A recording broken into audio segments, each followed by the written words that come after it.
Ronnie, last year there was a big study out called Retirees Spend Lifetime Income, Not Savings.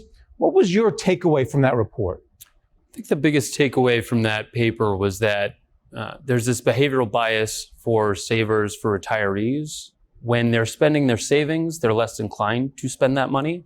But if you convert that account into mentally an income, a paycheck, they tend to spend a lot more of that money. And what's the big takeaway for advisors who read that report?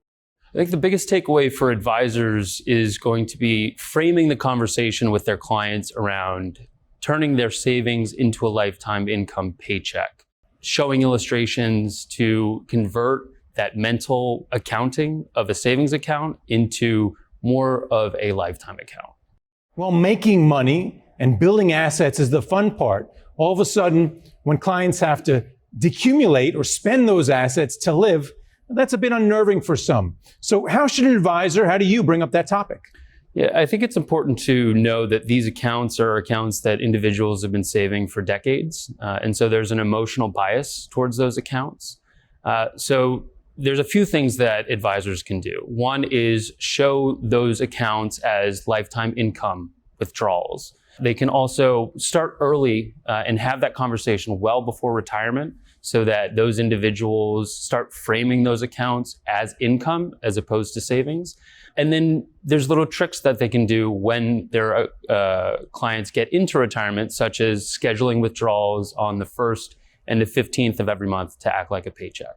And what about if an advisor is working with a plan sponsor? So speaking with a lot of folks, what's the best way to bring up and discuss decumulation with a larger amount of people?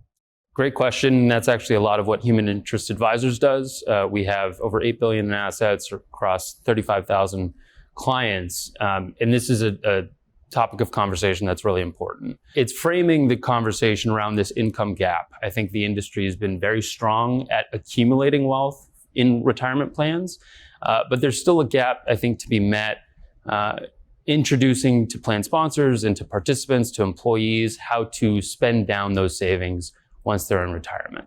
And then finally, what should those savings be in terms of financial products?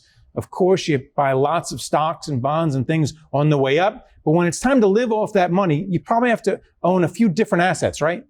Yeah, this is obviously going to be dependent on each individual's circumstances. For advisors, it's going to depend on if you're talking to a plan sponsor client versus individual clients.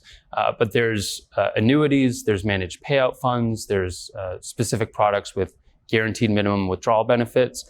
I think what we're seeing in the plan sponsor space particularly are these target date funds with built-in annuity-like products so that help ease individuals into a lifetime income stream. All right, well, thanks for coming on and talking about it. Appreciate it. Thank you for having me.